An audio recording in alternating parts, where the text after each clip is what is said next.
Good morning, good morning, good morning, good morning, good evening, good afternoon, or whatever time of day that you guys are checking us out. I am Big Meach, and this is a Big Meach moment. First off, let me say this. I know Roman Martin and many others get on people who don't turn their cameras horizontally, you know, to get the full picture, versus vertically, using your phones. But whenever we go live on Facebook and carry it on, Facebook does not allow us to turn it so that we can get a full wide scope. So that there is one of the reasons why on the telephone you may see a vertical position. I need to get a tablet so that way it can be a wider shot, right? That's just a side note. But anyway, good morning. This is Saturday morning. Coming to you, I just went down by the water and had a communion with the infinite creator of all. I was able to shed some tears, just commune. And I'm not done yet. We're going to go back and do a little bit more because I let my feet touch the water, but now I got to let my body get immersed so I can bring on a fresh anointing, if you will. But I want to share something with you that came to me in the shower a few days ago. And I didn't act on it right away. But now that we're here, I put the post up on my Facebook wall. And I'm sure with this particular commentary, those of you who are traditionalists, as far as your belief system is concerned, you may want to challenge me. And that's okay. It's okay. But I bring this question because I want you to think. I want you to expand your thought processes to understand a few things. And I truly believe that once you do that, it will help with your spiritual development. Okay? Now, that's what I believe because it helped me. So if it helped me, I'm sure it'll help others. It may not help everybody the same, but there is that. But I want to share with you a thought or an epiphany that I was given. And that there is the question, when did Jesus know that he was Jesus? Okay, that he was Jesus. Okay. And when that came to me, I was like, wow, that is so profound. That is so profound because oftentimes it is taught, yes, Jesus came down from the heavens and was sent here to take on a mission. And that mission was to come down to, save mankind from itself and carrying on and to create a new covenant so that, spiritually speaking, man and womankind and humankind will be able to enjoy the blessings of what spirit has to offer, right? But the question is, when did Jesus know that he was Jesus? Okay? Oftentimes, this goes into this whole thing of, he was, Jesus came down, he was a Messiah, he was this, and he's all knowing, all this, all that. But the way it's taught, you teach that Jesus came to have the human experience so that he could understand what sin is and understand what man goes through in order to be the sacrificial lamb for man to save man's souls, right? And that's what's taught from all church belief systems and carrying on and this, that, and the other, right? However,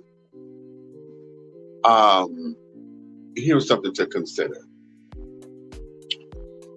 The first 12 years of Jesus' life as a child are never talked about in the Bible, so we don't know what kind of child he was, if he was rambunctious, those terrible twos and carried on. We don't know what type of child that he was. We don't know, what was going on. We don't know if he was like Clark Kent in the Superman story, and was able to lift up cars and stuff at the age of 3 and 4, whatever the case may be. We don't know that, do we? Okay, it's never been extrapolated upon. Nobody has ever pontificated about what he was doing as a child. We all assume that he just had a regular childhood, correct? And just say he was just a baby. The first 12 years, he was just a child. He was just a child. So if we're able to say he was just a child then, in the natural sense, knowing that he came down as the Messiah, then that should prove or say that the rest of everything else was about him understanding the human experience, correct? That would be the natural progression of that thought. However, it's not taught that way. But I did say I'm going to use a phrase that the first time that I heard it uttered was in talking with the alphabet children, okay? And that phrase is standing in my truth, okay? So in order for Jesus to understand who Jesus is or was to become, Jesus had to learn how to stand in his truth in order to become what he became and what he is today, correct? So the question or the analogy that I want to give to you guys, that if Jesus had to stand in his truth, how come we don't know how to stand in ours? And I'm going to take that across the board. How will we ever reach our greatness? How will we ever reach our zenith? How will we ever reach our optimum if we never learn how to stand in our truths? Okay? Now, to stand in your truth means that you have really, truthfully, honestly, and utterly accepted everything about who you are and what makes you up. The good, the bad, the ugly, the indifferent, the questionable. Everything about who you are, you have been able to stand in it and say, this is who I am. Whether people like it or not, whether it causes controversy or not, you have been able to stand in that truth. And you're able to stand on your own merits, so that is the first step in you taking the journey to become who you're destined to be. Understand? If Jesus had to stand in his truth in order to become and know that he was Jesus the Christ, in order to become the Christ child, in order to become the Savior to the world or of the world, he had to stand in his truth. Okay? So meaning what? That in standing in that truth, he had to withstand all of the pressures, all of the naysayers, all of the backbiting, all of the catcalling, all of the physical violence, all of the naysayers, all of the fake folks in his life and carried on. He had to stand in all of that, and he had to learn what he had to navigate through and for. And let me give this, because see, standing in one's truth also means that when you recognize who you are, it is a part of who you are. Because it's also taught that, we have many Judases and stuff in our lives, and it's, we get into that place of, it's one thing to recognize your Judases, and understand all that, but I think the bigger lesson is to understand is that even Judas had a place and a purpose. Your haters have a place and a purpose. Okay? Your haters have a place. And here's the thing, if you are a hater, then you got to learn how to stand up in that and claim it. Because all the time we hate on sin and don't realize that we hate. Or we hate on it and then close our eyes and can't understand that we're not. You know what I mean? It's like throwing a rock and hiding your hand when you know you just busted that window out. Okay, and then looking around like, oh my God, what happened? Mm-hmm. For those who like to throw shade all the time, honey, you know you're being shady for a reason. You just sitting up there just being an ass because you can, and then get mad because somebody called you out on your shit, right? So how do we stand in our truth and make it mean something? Okay, one of the things about traditional teachings is that when Jesus was walking the earth, it is taught that he came upon the centurions and carried on. They were like, how can I call you master? Okay, how can I call you master when I got folks calling me Lord and King and carrying on? You know, and that there was transparency. That there was like, okay, how does this happen? Okay, and not one time, as is taught, not one time did Jesus say you got to stop being those things. Jesus just said, follow me. Okay, so in standing in your truth, what gives you carte blanche that you don't have to when Jesus had to? And for those of you who don't believe in the traditional sense of what philosophy or religiosity or divinity is, if you don't believe in all of that, let me ask you, how is it that you're able to keep skating through life and you cheat yourself out of who you really are? How do you cheat yourself from being all that you can be because you're too afraid to let somebody know who you really are? You cheat yourself out of relationships because you don't have the fortitude to tell somebody, I'm not monogamous. Okay, I'm not a monogamous person. I enjoy having the fruits and this, that, and the other. How come we don't stand in those particular truths? How come you teach yourself out of your education when you say, listen, I don't know how to read. Okay, I don't know how to read correctly or well enough to where, I can understand this. You cheat yourself out of life. Okay, you cheat yourself whenever you have a problem and you don't recognize the problem. Hi, my name is Demetrius and I'm a sex addict. Okay, when you cheat yourself and not understand what your truth is and standing in your truth in order for you to become who you're destined to be. That's why standing in the truth is so important. And even though that phrase is a phrase and it's a catchphrase now, it is becoming politicized. A lot of lobbyists and stuff are using it when they're trying to make a point and get some political stuff done. But let's look at that. Let's look at that, because the greatest thing about life and the greatest job we have is to be of service to one another. Now, we often say it like this. What we say is, you can't love nobody if you don't know how to love yourself. Ain't that what we always say? We say, but nobody knows how to do that. How do we love ourselves? Well, the first thing you got to do is stand in your truth, your authentic truth, everything there is to know about you. Listen, I'm 52 years old. I'm 6'4", 380 pounds. I done gained weight. Y'all know I had the gastric surgery 12 years ago. Okay, well, 2012 was 10 years ago.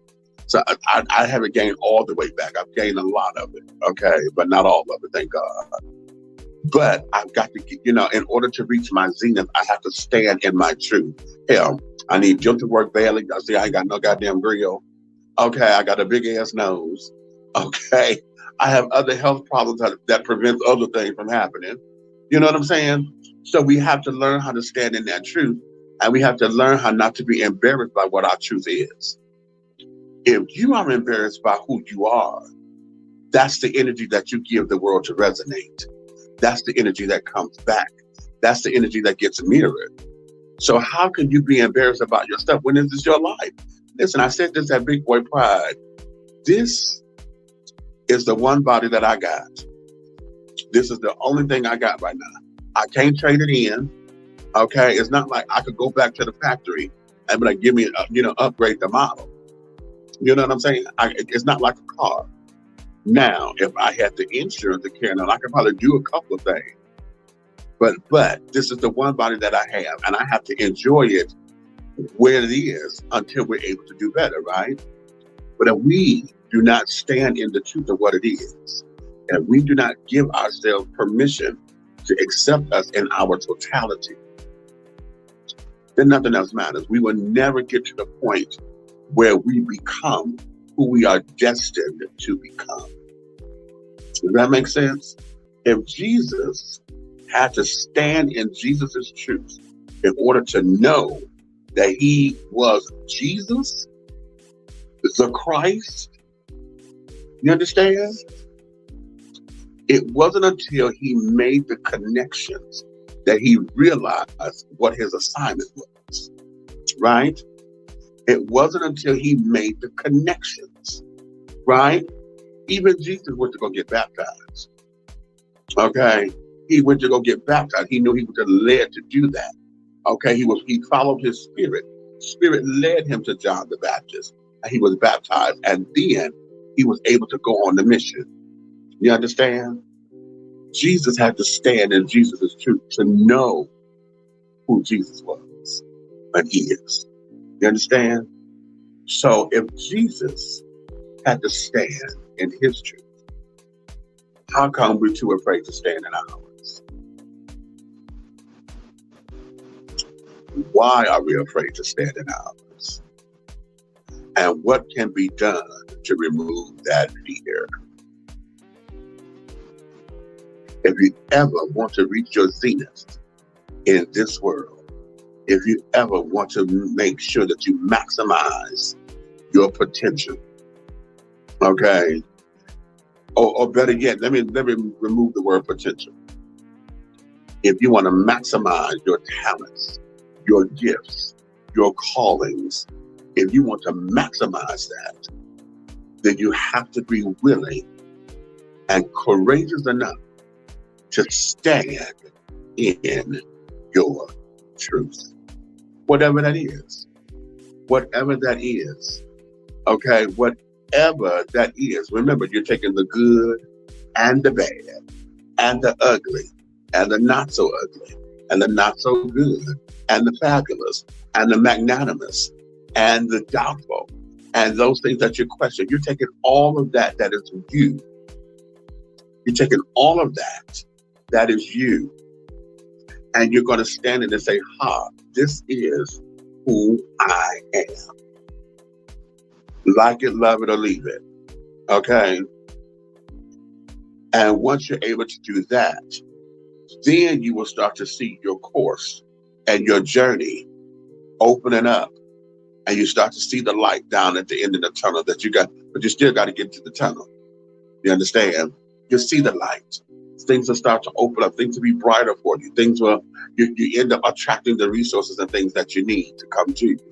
You're able to then move along the course so that you can become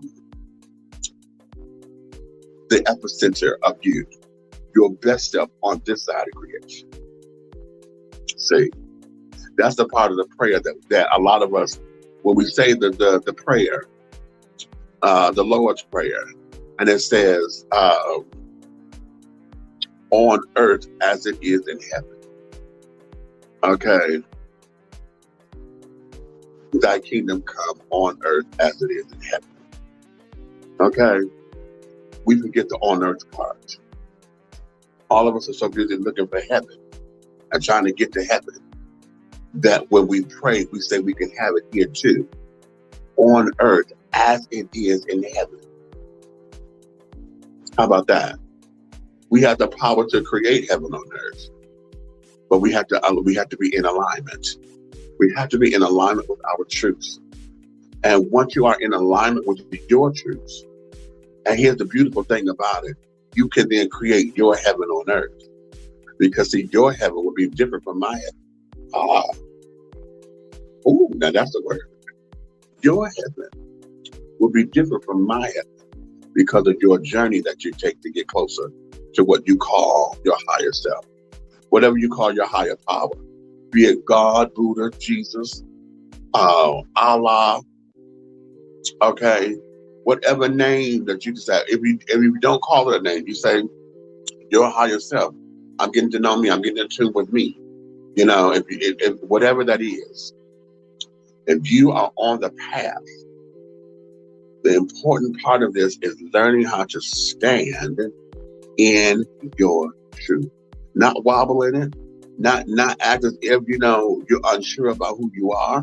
Because anytime if you are unsure about who you are, that means that there's some more self-discovery there. That means that you've got to go through and make some things happen. You got to go through and get comfortable with who you are. And that means that you're concentrating so much on your flaws or what you think are imperfections to where, and you're judging yourself against somebody else to where you can never appreciate who you are. You can never appreciate who you are. Why do you think we got so many people going to get breast implants and body augmentations and carrying on that are overdone? And I'm stressing that because those who are going to get it, and they overdo it, they get addicted to it. You've seen these children, but girl, you did too much. Or boy, because some of these children, the men out here, they did too much. Okay, they've done too much. Why? Because you're competing with somebody else. You're telling yourself that, oh, this is what's going to make me happy. But you're competing with somebody, which means you have not stood in your truth and said, this is what this is. For the longest time, I thought about getting a nose job. I thought about it. And then over the years, the damn nose got bigger. How about that? And I asked my doctor, I said, what the hell is this? Why does it look like my nose is getting bigger? He said, because that's the one part of the body that doesn't stop growing. So here I am thinking I'm about to look like Carl Malden or somebody. Okay. But what keeps me from not doing it, what keeps me from doing it, is the fact that this is part of my heritage. Hell, everybody on my mother's side of the family, most of us got big noses and carrying on. So this is a part of who I am. And now that my mother is no longer here, this is a part of who I am. And I had to learn how to accept that. You understand? I had to learn how to accept it. Right? This is me. This is me. Okay. Hell, I get teased because I walk like my mother. Okay. These hips pop and sway just like Miss Esther Lorraine. And I walk like my mother. Okay. Ain't nothing I can do about that. Okay. But that's part of what my truth is. And I'm saying those things, and they may seem superficial in the scheme of things, but some of us walk away from that because we're afraid to stand in the truth. We're afraid to accept who and what we are in our totality. Like I said, those of you who are in relationships are carrying on, and you so busy cheating because you have not accepted the fact you're not monogamous. Monogamy is not your thing. And rather than hurt somebody, you sit up there pleasuring your heart superficially, but you give it no substance. I'll never say that you don't love the person that you're with, but you do shit superficially. Okay, it's on the surface. You have no substance there because your substance is where the heart is, because you're wandering here, wandering there, just another, and not giving the relationship the commitment. And you're not truthful with that. So what? It causes dissension. It causes disappointment, heartbreak, pain, arguments. Okay. As a matter of fact, in some instances, it's a trigger because once he or she gets to running their mouth and nagging you or whatever, that causes you to go run out to see your little do-what-ditties. So we have to learn how to stand in our truths. Okay. When did Jesus know and realize that he was Jesus, the Christ? When he stood in his truth and accepted that's who he is. So, when are you going to stand in your truth and accept who you are and accept the mission that was given to you along this life? Everybody has a mission. We're here for a purpose. Do you know what your purpose is? Do you know what your purpose is? Do you know what your mission statement is? That's the stuff that we have to find out. When you stand in your truth, when you stand in it, own it, accept it, internalize it, and then share it with the world, this is who I am, everything lines up. It goes into alignment, and then you will truly be on your mission to do what you were here to do. Think about that. Just think about that. So on that note, my darlings, I'm Big Meach. And this is a Big Meach moment.